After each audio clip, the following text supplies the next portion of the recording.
रायसेन जिले के गैरतगंज में एक ऐसी वारदात सामने आई है जिसने अंधविश्वास, तंत्र मंत्र और कथित गड़े खजाने की सच्चाई पर कई सवाल खड़े कर दिए हैं। करोड़ों की संपत्ति के मालिक साहूकार और सराफा कारोबारी विजय जैन 6 दिन तक लापता रहे और फिर उनका शव नदी किनारे मिट्टी में दफन मिला। पुलिस का दावा है कि गड़े धन के लालच में तांत्रिक क्रिया के बहाने विजय जैन की बलि चढ़ा दी गई। आखिर कैसे रची गई ये खौफनाक साजिश, देखिए हमारी ये खास रिपोर्ट।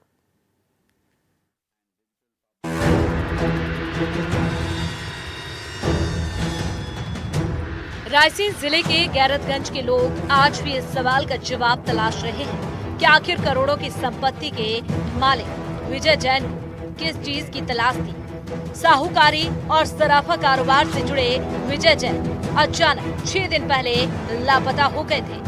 परिवार और पुलिस उनकी तलाश में जुटी थी, लेकिन किसी को अंदाजा नहीं था कि उनकी तलाश एक ऐसी जगह खत्म होगी जहां सिर्फ सन्नाटा और मौत उनका इंतजार कर रही थी।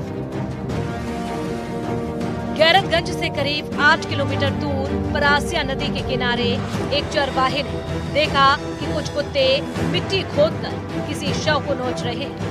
सूचना मिलते ही पुलिस मौके पर पहुंची, खुदाई कराई गई और मिट्टी के नीचे दफन शव बाहर निकाला गया। चप्पल, कपड़ों और अन्य सामान के आधार पर शव की पहचान विजय जैन के रूप में हुई। इस खबर के बाद पूरे इलाके में सनसनी फैल गई।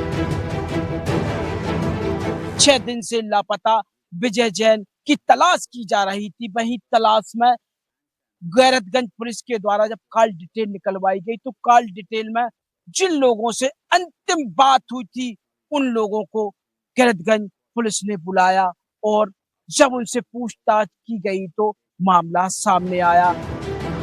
पुलिस की जांच में सामने आया विजय जैन की आखिरी बातचीत 3 लोगों से हुई थी। पूछताछ में पुलिस को जो कहानी मिली उसने हर किसी को चौंका दिया। पुलिस के मुताबिक हिनौतिया निवासी प्रहलाद साहू, टीकम साहू और उड़दमऊ निवासी करीम खान ने विजय जैन को कथित गड़ा धन निकालने का झांसा दिया। दावा किया कि तांत्रिक अनुष्ठान से जमीन के नीचे दबा खजाना निकाला जा सकता है। आरोप है कि विजय जैन इस झांसे में आ गए और आरोपियों के साथ सुनसान इलाके में पहुंच गए। इसमें 3 आरोपी बेसिकली हमने पूरे प्रकरण में गिरफ्तार किए हैं। इसमें 3 आरोपी प्रहलाद साहू का बेटा टीकम और तीसरा आरोपी है करीम शेख, जो कि वहीं पास के उड़दमऊ का रहने वाला है। ये दोनों आरोपी हिनौतिया के हैं, प्रहलाद साहू और उसका बेटा टीकम साहू, और एक जो तीसरा अपना आरोपी है वो उड़दमऊ का रहने वाला है।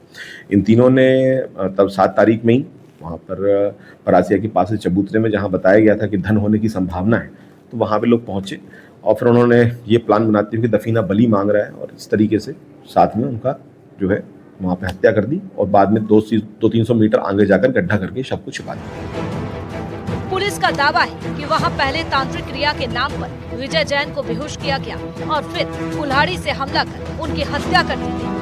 हत्या के बाद शव को परासिया नदी के किनारे गड्ढा खोदकर दफना दिया गया ताकि किसी को वारदात की भनक तक न लगे। लेकिन कहते हैं अपराध कितना भी छिपाया जाए कोई न कोई सुराग छोड़ ही देता है। इस मामले में भी वही हुआ। मोबाइल कॉल डिटेल, पूछताछ और मौके से मिले सबूतों ने आरोपियों तक पुलिस को पहुंचा दिया। पुलिस का कहना है कि 10 बजे के आसपास यह घटना घटी होगी और 8:33 पे विजय कुमार जी का जो लोकेशन ली गई है मोबाइल की, वो गिरने टावर की है और जो परासिया गाँव है करीब यहाँ से 7 से 8 किलोमीटर दूर है। वहाँ पहुँचने में भी 30 से 40 मिनट लगेगा। उसके बाद पूजन आदि भी की गई होगी। उसने आरोपियों ने सामग्री कहाँ से एकत्रित की, ये भी जाँच का विषय है। सबसे बड़ा सवाल यही है, आखिर करोड़ों की संपत्ति रखने वाले विजय जैन कथित गड़े धन के लालच में क्यों फंस गए। इलाके के लोग भी यही चर्चा कर रहे हैं। जिनके पास पहले से सब कुछ था वो आखिर किस उम्मीद से इस अंधविश्वास के जाल में चले गए।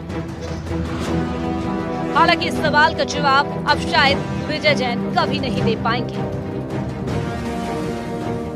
आरोपियों का कहना है कि खजाने को लेकर ही विजय जैन को कुल्हाड़ी मारकर दी है बलि और वहीं पुलिस के द्वारा इस मामले को खजाने का ही मामला दर्ज कर 3 आरोपियों को पहुंचाया सलाखों के पीछे। एनडीटीवी से पवन सिलावट, रायसेन।